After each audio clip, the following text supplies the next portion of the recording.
ஆதவ் அர்ஜுனா குதிரை பேரும் ஏடிஎம்கே மிதுன் தான் பண்ணாரு, எடப்பாடி மகன் தான் பண்ணாருங்கிற. உதயநிதி பண்ணாரா பண்ணலையா, சபரீஷை பண்ணாரா பண்ணலையா, இதையா வாய் திறக்க மாட்டேங்கிறாரு. இல்ல உதயநிதி மேலுமே வைக்கிறாரு. ஆதவ் அர்ஜுனா சொல்றாரு இல்லையா, குதிரை பேரம் பண்ணாங்கன்னு சொல்றது உண்மையாது? 100% உண்மை. அதிமுக ஆட்சி எடப்பாடி முதலமைச்சர் ஆவதற்கு குதிரை பேரம் நடந்தது உண்மைதான். அவங்க பையன் இன்வால்மெண்ட் உண்மை.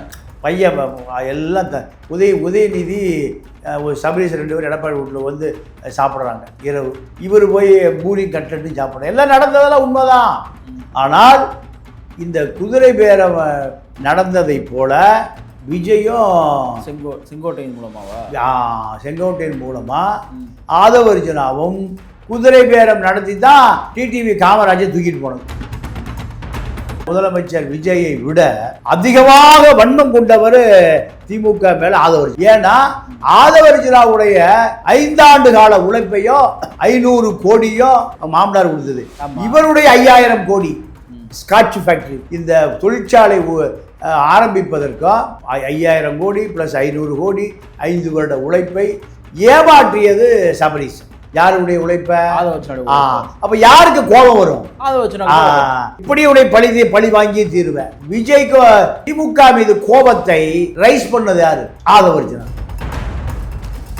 திரும்ப ஒரு பேட்டி கொடுத்துருந்தாரு. சோஃபாக்குள்ள என்ன இருந்துச்சுன்றப்போ அந்த சோஃபாவில் ஒன்றுமே இல்லை, அதை நான் எப்போவோ ஆர்டர் பண்ண சோஃபான்னு சொல்கிறாங்க. இந்த பக்கம் அதிமுக தரப்பில் போன சோஃபா, விசிகாவில் போன சோஃபா. இந்த சோஃபா பற்றி பேசுகிறாருன்னா உதயநிதி பேசுகிறாரு. புஷ்பா பட பாணியில் சோஃபாவில் என்ன கடத்தினீங்க அப்படின்னு சொல்லி என்ன சார் இருந்துச்சு? இல்லை, அவருக்கு தெரிஞ்சு சினிமா தான் வசனம் பேச தெரியும். பெரியாரோ அண்ணாவோ கக்கனோ காமராஜ் ஒன்றும் இல்லையா? பணம் ஜோபாலையாங்க எவனா கொடுப்பான். பட்டன்ல 100 கோடி ரூபா டிரான்ஸ்ஃபர் ஆகுதுங்க. உதயநிதி சொல்றாரு அவர் அரசியல் அவ்வளவுதான், அவரை சொல்லி தப்பு இல்லை. விஜய் வர்றாரு, புது சோபா போடணும்னு அது திரும்ப செஞ்சது பெரிய தப்பு. இவர் என்ன கம்யூனிஸ்ட், நக்சல் பாரி, தலித் தேசியம், அம்பேத்கர் என்ன படிச்சாரு? அதே தப்பு. அவரே ஒரு சினிமா நடிகர் ஆகிட்டார். விஜய் கையை பிடிச்சி தூக்குறாரு, விஜய் கையை தூக்க மாட்டேங்கிறான். அதை ஏப்பா தூக்க சொல்லப்பா யார் நாகடி. இவர் இப்படி போனது ரொம்ப வருத்தமாக தான் இருக்கு. ஆதவ் அர்ஜுனா செங்கோட்டையன் 2 பேரும் அதிமுக நேரடி எடப்பாடிட்டு பேசாமல் எடப்பாடியுடைய சிசியர்கள்ட்ட பேசுகிறாங்க. அப்பா வந்துடு, உனக்கு பிடபிள்யூ உண்டு, உனக்கு ஹைவேஸ் உண்டு, ஹைவேஸ் கான்ட்ராக்ட், இதெல்லாம் டேப் பண்ணி எடப்பாடி காமிச்ச பிறகு தான் எடப்பாடி எங்களுடைய பாண்டிச்சேரியில் ஒழிச்சு வைக்கிறார். கவர்னர்கிட்ட இந்த டேப்பெல்லாம் போகுது. அப்போ குதிரை பேரம், அனைவரும் குதிரை பேரம் நடத்தினார்கள். ஸ்டாலின் அவர்கள் மீதும் அவர் குடும்பத்தின் மீதும் இருக்கக்கூடிய அந்த ஊழல் சார்ந்த வழக்குகள், ஊழல் குற்றச்சாட்டுகள் நாங்கள் விசாரிப்போம்னு சொல்கிறாரு. ஆதவ் அர்ஜுனா எப்படியாவது ஸ்டாலின் அவர்களுடைய குடும்பத்தை ஜெயிலில் வைக்கிறதுக்கு விரும்புகிறாரா? நடக்குமாது? இதுதான் ஸ்டாலின் வீட்டுக்கு போக வரைக்கும் நடந்தது. போகும்போத உங்களோட தனியாக பேசணுங்கிறது. இந்த 2 பேரோட கான்வர்சேஷன் பார்க்கும்போது யார் ஒரு முதிர்ச்சி பெற்று ஒரு அரசு தலைவராக பேசுறதா நீங்க பாக்குறீங்க? 2 பேருமே தெரியல. உதயநிதி பயங்கரமா கவுண்டர்லாம் கொடுக்குறாருன்னு சொல்லிட்டு உடன்பிறப்புகள்லாம் ஃபயர் விடுறாங்க. விஜய் போயிட்டு இல்லை, இப்படி ஃபயர் போட்டு தான் தெருவுக்கு வந்தது. நிம்மதி ப்ராப்பர்ட்டி மேனேஜ்மெண்ட், உங்கள் பழைய வீட்டை புதிய வீடாக மாற்றலாம் வாங்க. வாய்ஸ் ஆஃப் தமிழ்நாடு பார்வையாளர்களுக்கு வணக்கம். என்ற சிறப்பு நேர்காணலில் நம்முடைய இணைந்திருப்பவர் மூத்த பத்திரிகையாளர் திரு தமிழா பாண்டியன் அவர்கள். சார் வணக்கம். வணக்கம். குதிரை பேரத்தில் ஈடுபட்டது யார் அப்படின்றப்போ ஆதவ் அர்ஜுனா நேற்றைக்கு சொல்றாரு, குதிரை பேரம் பண்ணது யார் நான் சொல்லவா, பண்ணது முழுக்க திமுகவும் அதிமுகவும் தான் பண்ணது. குறிப்பாக அவர் வைக்கக்கூடிய பேர் 2 பேர் வைக்கிறாரு. ஒன்றும் பாஷ்யம், அந்த கன்ஸ்ட்ரக்ஷனுடைய நிறுவனர் ஓனர், அவருடைய அபினேஷ். அதுக்கப்புறம் எடப்பாடி பழனிசாமியுடைய மகன் மிதுன், இவங்க 2 பேர் தான் குதிரை பேரத்தை பண்ணது அப்படின்றது ஆதவ் அர்ஜுனா சொல்றாரு. முதல்ல இந்த பாஷ்யம் கன்ஸ்ட்ரக்ஷனுடைய யார், அவர் என்ன பண்றாரு? ரியல் எஸ்டேட் தான் நாங்கள் பார்த்துருக்கோம், அரசியல் ஈடுபடுறாரு அவர். எந்த ரியல் எஸ்டேட் அதிபரும் அரசியல் இல்லாமல் இந்த தொழில் செய்ய முடியாது. இந்த தொழிலை செய்ய முடியாது. இப்போ ஆதவ் அர்ஜுனா குதிரை பேரும் ஏடிஎம்கே மிதுன் தான் பண்ணாரு, எடப்பாடி மகன் தான் பண்ணாருங்கிறாரு.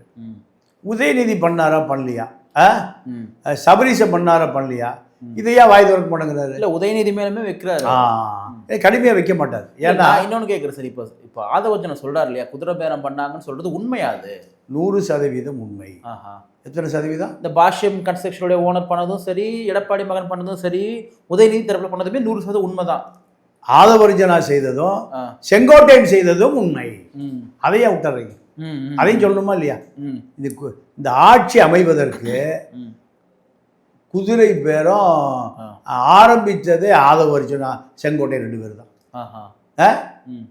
இதை பயந்து தான் அவர்கள் குதிரை பேரத்தை ஆரம்பிச்சாங்க, முந்திக்கிறாங்க. இவர்கள் ஆட்சி அமைத்தால் நம்ம அத்தனை பேரும் ஜெயிலுக்கு போகணும், வழக்கு பாயும். ஏன்னா விஜயை விட, முதலமைச்சர் விஜயை விட அதிகமாக வன்மம் கொண்டவர் திமுக மேல ஆதவ அர்ஜுனா. ஏன்னா ஆதவ அர்ஜுனாவுடைய 5 ஆண்டு கால உழைப்பையோ 500 கோடியோ இது மாமனார் கொடுத்தது. இவருடைய 5000 கோடி ஸ்காட்ச் ஃபேக்டரி, என்ன ஃபேக்டரி? ஸ்காட்ச், மேல்நாட்டு மது. இந்த தொழிற்சாலை ஆரம்பிப்பதற்கும் 5000 கோடி பிளஸ் 500 கோடி 5 வருட உழைப்பை ஏமாற்றியது சபரீசன். யாருடைய உழைப்ப? அப்ப யாருக்கு கோபம் வரும்? அப்போ எப்படி உடைய பழி வாங்கி தீருவேன். விஜய்க்கு திமுக மீது கோபத்தை ரைஸ் பண்ணது யாரு? ஆதவ அர்ஜுனா. நீங்க விஜய் ஒரு 7 ஆண்டு காலம் தன்னை நிலைநிறுத்திக் கொள்வதற்காக சமூக வலைதளங்களை பயன்படுத்தி கொண்டார் விஜய். யார் மூலம்? ஜெகதீஷ் பழனிசாமி மூலம். அது வரைக்கும் அவருக்கு அரசியலே இல்லை. அந்த 25 ஆண்டு கால திரைப்பட வாழ்க்கை, 7 ஆண்டு காலம் தன்னை நிலைநிறுத்திக் கொள்வதற்காக சமூக வலைதளங்களை பயன்படுத்தி கொண்ட விஜய், இது 2 வருஷத்துல அரசியல் ஆக்கியவர் ஆதவ அர்ஜுனா. யார் மேல உள்ள கோபம்? திமுக இல்ல, சபரீசன். நீங்க திமுக அல்ல, சபரீசன் தான் திமுக, திமுக தான் சபரீசன். உதயநிதியை விட பவர்ஃபுல்லா சபரீசன்? உதயநிதி அரசியலுக்கே வரல. அவரை ஸ்டாலின் புள்ள, துர்கா புள்ள, இதற்காக வலுக்கட்டாயமாக அரசியலுக்கு கொண்டு வரப்பட்டவர் தான் உதயநிதி. இப்ப கூட நீங்க அவருக்கு ரொம்ப பயம், எலி என்றாலும் பயம், புலி என்றாலும் பயம், கரப்பா பூச்சி, இந்த கதை தான் அவர் ஒரு ப்ரொஃபஷனல் அரசியல்வாதியா விரும்பவில்லை. நான் திரைப்படத்தோடு இருந்துக்கிறேன். இல்லை வாரிசு, அப்பன் டாக்டராக இருப்பான், மகனை கல்ல நீட்டாக எழுத வச்சு அந்த ஆஸ்பத்திரி கொடுத்துருவோம், அது ஒரு 1000 கோடி ரூபாய்க்கு சேர்ந்துடும். ஆமாம், இதே போல தான். அப்போ இவர் சபரீசன் வழியாக தான் திமுகவிலே வராரு. யார்? ஆதவ அர்ஜுனா. அப்போ ஆதவ அர்ஜுனா விசிகாவில் எம்பி ஆக முயற்சி பண்ணுறாரு. யாரு? ஆதவ அர்ஜுனா. அதையும் கெடுக்கிறா. எங்க விசிகாவுக்கு சீட்டு இல்லையா? நீங்கள் திருமாவுக்கு ஒரு சீட்டு, ரவிக்குமாருக்கு ஒரு சீட்டு, 3வது சீட்டு ஆதவுக்கு சீட்டே இல்லை. திருமா ரவிக்குமாருக்கு சீட்டு வேண்டாங்க, ஒரு பொது தொகுதியில் கொடுங்க, அதுவும் இல்லை. நீங்க விசிகா யாருக்கு சீட்டு கொடுக்கணும்னு முடிவு பண்றது யாரு? அப்போ இந்த வன்மம் கூட யாருட்டு இருக்கு? தொலைச்சே போடுவோம் உன்னைய.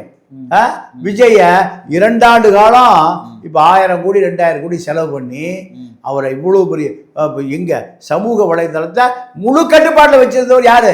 ஆதவ அர்ஜுனா. நீங்க அங்க பெண் நிறுவனத்தினுடைய மூளை யாரு? ஆதவ அர்ஜுனா. அப்போ இவ்வளவு விஷயத்துக்குள்ள இருக்கு. அப்போ உதயநிதி சபரீசன் பயப்படுவாங்களா, பயப்பட மாட்டாங்களா? அப்பதான் நம்ம நேரா எடப்பாடி காலையே விழுந்தரலாம். சபரீசன் ஏன்னா 1 மணி நேரம் கூட ஏசியில இல்லாம இருக்க முடியாது. 5 லட்சம் கோடி மொத்தமா ஜி ஸ்கொயர்ல இருக்கு, சொத்தா இருக்கு. ஜி ஸ்கொயர் எவ்வளவு இருக்கு? 5 லட்சம் கோடிக்கான நிலங்கள் கையகப்படுத்தப்பட்டிருக்கு அரசை பயன்படுத்தி. தமிழ்நாடு முழுக்க இருக்கு. ஆமா, தமிழ்நாடு மட்டும் முழுக்க இல்ல, தெரிஞ்சுங்க. கர்நாடகாவில் இருக்கு, தெலுங்கானாவில் இருக்கு, ஆந்திராவில் இருக்கு. ஆக்டோபஸ் மாதிரி அவர் மல்டி நேஷனல் கம்பெனியுடைய பெரிய டைரக்டர் லண்டன்ல தான் அவருடைய தலைமையாக இயங்குது. அப்படியெல்லாம் போயிட்டார். சாதாரண ஒரு வங்கி அதிகாரி மகன், ஒரு ஐடி ஸ்டூடெண்ட், வேற ஒன்றும் இல்லை, ஒரு ஐடி ஊழியர் தான், வேற ஒன்றுமே இல்லை. இந்த 5 லட்சம் கோடி யாருது? எல்லா மந்திரிகளும் கப்ப கட்டணும். யாருக்கு? கீழே 1 பைசா போல. எலான் மாஸ்க்கு யாரோ ஒரு ஆள் தமிழ்நாட்டிலிருந்து ஒரு 2 லட்சம் கோடி 3 லட்சம் கோடி வச்சுட்டு ஐரோப்பாவில் அலையறான். மானம் கெட்ட, அதாவது தமிழன மான மரியாதை சூடு ஒண்ணுமே இல்லாத இவனுக்கு திமுக நினைச்சுக்கிட்டானுங்க. அப்போ நீங்க இவரு பிடிஆர் சொன்னார், ஒரு வருஷம் 30,000 கோடி எங்கேயோ காணாம போகுது. 5 வருஷம் எவ்வளவு? 1.5 லட்சம் கோடி. அதனாலதான் அவர் கடைசி பெஞ்சுக்கு போயிட்டார். ஆமா, இப்போ இவ்வளவு விஷயம். அப்போ குதிரை ஆதவ அர்ஜுனா செங்கோட்டையன் 2 பேரும் அதிமுக நேரடி எடப்பாடிகிட்ட பேசாமல் எடப்பாடியுடைய சிசியர்கள்ட்ட பேசுகிறாங்க. அப்பா வந்துரு, உனக்கு பிடபிள்யூ உண்டு, உனக்கு ஹைவேஸ் உண்டு, ஹைவேஸ் கான்ட்ராக்ட், இதெல்லாம் டேப் பண்ணி எடப்பாடி காமிச்ச பிறகு தான் எடப்பாடி எங்களுடைய பாண்டிச்சேரியில் ஒழிச்சு வைக்கிறார். கவர்னர்கிட்ட இந்த டேப்பெல்லாம் போகுது. அப்போ குதிரை பேரம், அனைவரும் குதிரை பேரம் நடத்தினார்கள். இப்போ ஆதவ அர்ஜுனாவோட பர்சனல் வெஞ்சன்ஸ் இருக்குன்னு சொல்கிறீங்க. நேற்று ஆதவ அர்ஜுனா வந்து ப்ரெஸ் மீட்டில் சொல்கிறாரு, ஸ்டாலின் அவர்கள் மீதும் அவர் குடும்பத்தின் மீதும் இருக்கக்கூடிய அந்த ஊழல் சார்ந்த வழக்குகள், ஊழல் குற்றச்சாட்டுகள் நாங்கள் விசாரிப்போம்னு சொல்கிறாரு. ஆதவ அர்ஜுனா எப்படியாவது ஸ்டாலின் அவர்களுடைய குடும்பத்தை ஜெயிலில் வைக்கிறதுக்கு விரும்புகிறாரா? நடக்குமா அது? இல்லைப்பா, நல்ல கேள்வி. இதுதான் ஸ்டாலின் வீட்டுக்கு போக வரைக்கும் நடந்தது. ஸ்டாலின் வீட்டுக்கு போக வரைக்கும் நடந்தது. போகும்போதே உங்களோட தனியாக பேசணுங்கிறார். யாரு இதுக்கு மூளை? யாரு? ஆதவ அர்ஜுனா. இப்போ நீங்கள் பொம்மை முதல்வர் நீங்கள் எல்லாம் சொல்லி கேள்விப்பட்டிருப்பீங்க. இப்போ பார்த்துக்கலாம். இப்போ பொம்மை முதல்வர் யாரும் பார்த்தது இல்லை, இவரை நீங்கள் பார்த்துக்கலாம். விஜய இல்லைன்னா விஜய்க்கு அஸ்ட்ராலஜி ஆலோசகர் ராகன் பண்ணிட்டு அவருக்கே அஸ்ட்ராலஜி பார்க்க தெரியும். அடுத்த நாள் பதவி போகுதுன்னு தெருவுக்கு போகிற கிளி ஜோசியை பார்த்துட்டு இருக்கும்போது நிம்மதியாக இருந்தோம். ஜெயலலிதாட்ட பல ஆயிரம் கோடி, சசிகலாட்ட பல ஆயிரம் கோடி, டெல்லிக்கு போய் தப்பி சிங்கப்பூர் போய் இந்த கிளி ஜோசியர் அவருடைய ஜாதகத்தையே பார்க்காம தான் இந்த பதவிக்கு வந்தார். 2வது நாளில் போச்சு. இல்லை, இப்போ எடுத்துட்டாருல்ல, எல்லாரும் எதிர்ப்பு தெரிவிச்சு எடுத்துட்டார் இல்லையா? இல்லைங்க, அது நல்ல ஒரு இல்லை. அதாவது ஒரு கொலை குற்றவாளி, ஒரு கஞ்சா விற்கிறவன், அவனை நீங்கள் சைதாப்பேட்டையில் ஒரு 2 கோடி ரூபாய் செக்கை திருடி மோசடி செஞ்சு அந்த வழக்கு போட்டு ஜட்ஜ்மெண்ட் வந்திருக்கு இந்த கிளிசோசியனுக்கு. அப்போ இந்த கிளிசோசியனுடைய பின்னணி தெரியாமல் முதலமைச்சர் தனி அவர் தான் ஆலோசகர் அப்படின்னு போட்டிங்கன்னா இதெல்லாம் தெரியாமல் போட்டதா? அதாவது போலீஸ் ஸ்டேஷனில் புரோக்கர் இருப்பான் தெரியுமா? ஆமாம் ஐயா, ஏட்டையாவுக்கு புரோக்கர் டீ வாங்கி கொடுப்பான், காலை சிகரெட் வாங்கி கொடுப்பான், சரக்கு எல்லாமே. ஏட்டையா வீட்டுக்கு மீன் வாங்கி கறி வாங்கி கொடுத்துட்டு வந்துருப்பான். ஸ்டேஷனுக்கு வந்து அவனை முடிச்சா போதும். யாரை? புரோக்கரை. இப்போ அதே போல புரோக்கர் தான் யாரு? கிளிசோசிய வெற்றிவேல். அவருக்கு என்ன பேரு? ராகன். ஏதோ காஷ்மீர் பள்ளத்தாக்குல இருந்து இறங்கி வந்த மாதிரி ராகன் பண்ணிட்டான். அப்போ இதெல்லாம் ஒரு உளவுத்துறை விசாரிக்க வேண்டாமா? விசாரிக்க கூடாதா? இதுதான் பொம்மை முதல்வர். அதை விடுங்க. இப்போ இந்த பொம்மை முதல்வரை நேர ஸ்டாலின் வீட்டுக்கு கூட்டிகிட்டு போனது ஆதவ அர்ஜுனா தான். என்ன, இப்போ நம்மகிட்ட பெட்டியோட பல பேர் நிற்கிறான். இந்த பெட்டியை வாங்கணும்னா அப்போவே அங்கே ஃபோன் பண்ணி சொல்லிடுவான். ஏன்னா பழைய பெட்டி எங்கே போயிட்டு இருந்தது? செனடாப் ரோடு போயிட்டு இருந்தது, மாப்பிள்ளைக்கு இப்போ பொட்டி போயிட்டு இருந்தது. இப்போ அந்த பொட்டியை அப்படியே பனையர் பக்கம் வந்துட்டான். இப்போ நம்ம பொட்டி வாங்கணும்னா ஸ்டார்டிங்கே நம்மளை காலி பண்ணிடுவானுங்க. நேராக போய் எங்கே போய் சரண்டர் ஆகணும்? ஸ்டாலின் வீட்டில். இதுக்கு மூளையே யார்? ஆதவ அர்ஜுனா தான். அங்கே போகும்போதே தனியாக பேசணுங்க, யாரும் இருக்கக்கூடாது. ஒரு கட்சியுடைய தலைவர் முதலமைச்சர் வர்றார், பொதுச்செயலாளர் இருக்கணும் இல்லையா? துரைமுருகன், டிஆர் பாலு இருக்கணும், ஜெகத் ரசிகர் இருக்கணும். ஒரு திரும்ப இல்லை. கவனிச்சிங்களா? அப்போ என்ன டீலிங்கு? நாங்கள் உங்களோட சமரசம் செய்து கொள்கிறோம்.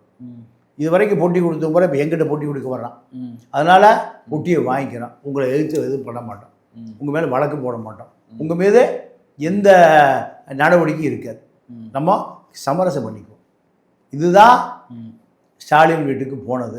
மற்ற வீட்டுக்கு, இவர் வீட்டுக்கு மட்டும் மற்ற வீட்டுக்கு போகலைன்னா அது ஆசீர்வாதம் வாங்க போனதாக இருக்காது. எடப்பாடி கும்பிட்டு திரும்பிக்கிட்டாரு. அதனால வைகோ வீட்டுக்கு போனோடனே வைகோ வீட்டு வேலைக்கார உங்கள் ரசிகை கவனிச்சிங்களா? உங்களுக்கு தான் ஓட்டு போட்டாங்க. அப்போ நீ எதுக்கே கட்சி வச்சிருக்கேன்? இப்போ குமரியானந்த மாநில காங்கிரஸ் தலைவர், அவருடைய மக பாஜக மாநில தலைவர் தமிழிசை. எப்படி கட்சி காங்கிரஸ் எப்படி வளர்த்திருப்பாரு பாருங்க. பிள்ளைய பிஜேபி, அப்பா காங்கிரஸ். இப்படித்தான் ஸ்டாலின் அவர்களை வந்து ஜெயிலுக்கு அனுப்புறது நடக்குமா? நடக்கவே நடக்காது.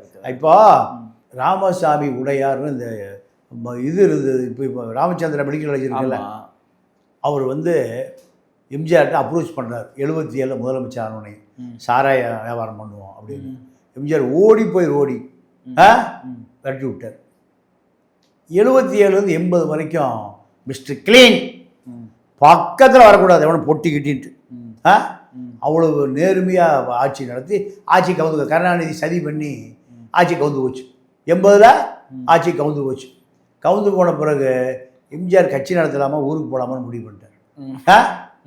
அப்போ தான் போய் சொல்கிறாங்க, ஐயா அப்படியே விட்டுக்கிட்டு போயிடாது, உங்களை நம்பி நிறைய தொண்டை வந்துட்டான், அதனால் கட்சி நடத்தணும். சரி, என்ன பண்ணலாம், காசு இல்லையே. முதலமைச்சராக 3 ஆண்டு காலம் இருந்தவருக்கு 80 ரூபா கட்சி எடுத்த காசு இல்லை. அப்போ எவ்வளோ நேர்மையாக அந்த ஆட்சி நடந்திருக்குன்னு பாரு. புரியுது. அப்போ என்ன பண்ணலாம், உடையார கூட்டியா. இப்போ அன்னைக்கு எம்ஜிஆருக்கு ராமசாமி உடையார், இப்போ யாருக்கு விஜய் உடையார், மார்ட்டின் உடையார். இவர் ரெட்டியாரு, அவன் மாமனாரு உடையார். யாரு, மார்ட்டின் வந்து கிறிஸ்டின் உடையாருங்க. அன்னைக்கு ராமசாமி உடையார், இன்னைக்கு விஜய்க்கு யாரு, மார்ட்டின். எல்லாருக்கும் பணம் தேவை, புட்டிகள் தேவை. உடனே வர சொல்லிட்டார், வந்தாச்சு, நீ கண்டாமாருக்கு சாராயம் தயார் பண்ணி விற்றுக்க, எனக்கு கேட்குறப்ப பணம் கொடு. 80 அரசாங்கம் நடத்துறதுக்கு, இதை கட்சி எலெக்ஷன் நடத்துறதுக்கு வேட்பாளர்கள் போடுறதுக்கு காசு இல்லை எம்ஜிஆர். எம்ஜிஆர் என்ன பண்ணுறாரு, சத்யா ஸ்டுடியோ கொண்டு போய் அடமானம் வைக்கிறார். யாருக்கிட்ட, திருச்சி அடைக்கல் ராஜன் ஒரு எம்பி இருந்தார், அவர் வந்து ரயில்வே கான்ட்ராக்டர், பெரிய கோடீஸ்வரர். அதில் இல்லை, இறந்து போயிட்டார். அங்கே கொண்டு போய் 35 லட்சம் ரூபாய்க்கு சத்யா ஸ்டுடியோவை அடமானம் வச்சு 35 லட்சம் வாங்கிட்டு வந்து வேட்பாளர்களுக்கு 20,000 20,000 50,000 1 லட்சம். அந்த காலத்தில் நீங்கள் முத்துச்சாமி ஒத்த பஸ் டிரைவர் அவரே ஓட்டுவார். யாரு, இப்போ திமுக அமைச்சராக இருக்கார்ல, இருந்தார்ல ஈரோடு முத்துச்சாமி, அவரே தான் ஒத்த பஸ் ஓனர், அவரே ஓட்டுவார். அவரும் போய் நிற்கிறார், எனக்கு ஒரு 20,000 கொடுங்க. அப்போ எம்ஜிஆர் எவ்வளவு இந்த அரசியலை நடத்துவதற்கு எவ்வளவு கஷ்டப்பட்டு இந்த அரசியலை நடத்தினார் பாரு. இதுதான் அரசியல். இப்போ நேராக திமுக விட்ட போய் எங்களுக்கு இப்போ 2000 கோடி கடன் இருக்குது. இத்தனை 2 வருஷம் கடன் காசு செலவு பண்ணது யார், ஆதவர்ஜுனா மாமனாட்டு வாங்கி பண்ணார். அப்போ இந்த 2000 கோடி கடன் அடைக்கணும்ல. இதுக்காக ஸ்டாலின் வீட்டுக்கு போய், நான் உன் பக்கம் வர மாட்டேன், நீ என் பக்கம் வராது. இதுதான் நடந்தது. நடந்து அன்னைக்கு நைட்டே 2000 கோடி வாங்கி பழைய கடனை கூடி மாற்றிட்டு அடைச்சாச்சு. இப்போ நீங்கள் எடப்பாடியுடைய மகனுடைய பேர் ஆதவர்ஜுனா சொல்கிறாரு. சிவி சண்முகம் ப்ரெஸ் மீட்டில் என்ன சொல்கிறாருன்னா, எடப்பாடியோட குடும்பம் இன்வால்வ் ஆகுது, இதில் எடப்பாடியோட மகன் இன்வால்வ் ஆகுறாங்க. குடும்பத்திற்கு எதிராக தோற்றுவிக்கப்பட்ட அதிமுகவை எடப்பாடி பழனிசாமி தான் குடும்ப கட்டுப்பாட்டில் கொண்டு வரப்பாங்கிறாரு சொல்லிட்டு சிவி சண்முகம் ஒரு குற்றச்சாட்டு சொல்கிறார் இல்லையா? அப்போ எடப்பாடி பழனிசாமியுடைய மகன் வந்து இங்கே குதிரை பேரம் பண்ணார், இல்லை பணம் கொடுத்தாருன்றது உண்மைதானே ஆகுது? குதிரை பேரம் ஆட்சி வருவதற்கு, அதிமுக ஆட்சி எடப்பாடி முதலமைச்சர் ஆவதற்கு குதிரை பேரம் நடந்தது உண்மைதான். அவங்க பையன் இன்வால்மெண்ட் உண்மை. பையன் எல்லாம் உதயநிதி ஒரு சபரீஷ் 2 பேர் எடப்பாடி வீட்டில் வந்து சாப்பிட்றாங்க இரவு. இவர் போய் பூரி கட்லட்டும் சாப்பிட்றாங்க. எல்லாம் நடந்ததெல்லாம் உண்மைதான். ஆனால் இந்த குதிரை பேரம் நடந்ததை போல விஜயும் செங்கோட்டையின் மூலமாவா, செங்கோட்டையின் மூலமா ஆதவர்ஜுனாவும் குதிரை பேரம் நடத்தி தான் டிடிவி காமராஜை தூக்கிட்டு போனது. எங்க அந்த கட்சி, அதாவது தலைவன் தொண்டை 2 பேருக்குமே பெட்டி போயிடுச்சு. பெட்டி போன பிறகு எனக்கு இப்போ தெரியாது, உனக்கு தெரியாதுன்னு 2 பேரும் ஒழிஞ்சிட்டு இருந்தாங்க. என்டிஏ கூட்டணியில் கூப்பிட்டு கேட்குறாங்க, என்னையா நாங்கள் காசு கொடுத்தோம் ஜெயிக்கிறதுக்கு, நாங்கள் பணம் கொடுத்தோம், வாங்கிட்டு போய் விஜய் விட்டு உட்காந்துருக்கு. இல்லை, எனக்கே தெரியாத தேடிட்டு இருக்கேன். யாரை? காமராஜை இப்போ பாஜக தான் போய் எங்கே இருக்காரோ பிடிச்சி கொண்டு வந்து ஆளுநர் மாளிகைக்கு முன்னாடி நிறுத்தி 2 பேரும் பேட்டி கொடு. இது தனி ட்ராக். இப்போ எடப்பாடி பழனிசாமியுடைய பையனுடைய இன்வால்மெண்ட் அதிமுகவில் ரொம்ப தலை தூக்கி இருக்கான்னு கேட்குறேன். இல்லையா? அப்படி இருந்தால் அவர் எம்பியாக இருப்பார், மந்திரியாக இருப்பார், உதயநிதி போல துணை சபரீசன் மாதிரி அப்படியே அதிகாரத்தை கைப்பற்றாம அதிகாரமயமாக கூட இருக்கலாம். இல்லை அதுக்கெல்லாம், அதாவது எடப்பாடியே பல முறை சொன்னது, இவங்கிட்ட எம்பியோ எம்எல்ஏவோ அதிகாரம் போனால் ஒரு நாள் கூட இந்த அதிகாரத்தை ஆட்சியை தக்க வைக்க தெரியாது. அதனால தான் அவர் எங்கே கொண்டு வரல, அரசியலுக்குள்ளே கொண்டு வரல. நீங்கள் மிதுனை பொறுத்த வரைக்கும் சாதாரண ஏவேனா ஏமாற்றிடலாம். ஏவேனாலும் நீங்கள் ஒரு பனை ஒரு துப்பாக்கி சூடு நடந்தது தெரியுமா? ஒருத்தர் பிடிச்சி ஜெயிலில் போட்டாங்க, அது ஏதோ நல்ல பேர். அப்போது என்ன நடக்கிறதே தெரியாமல் ராஜ்யத்தை கூட்டிகிட்டு போயிட்டாங்க. எங்கே? ஸ்பாட்டுக்கு.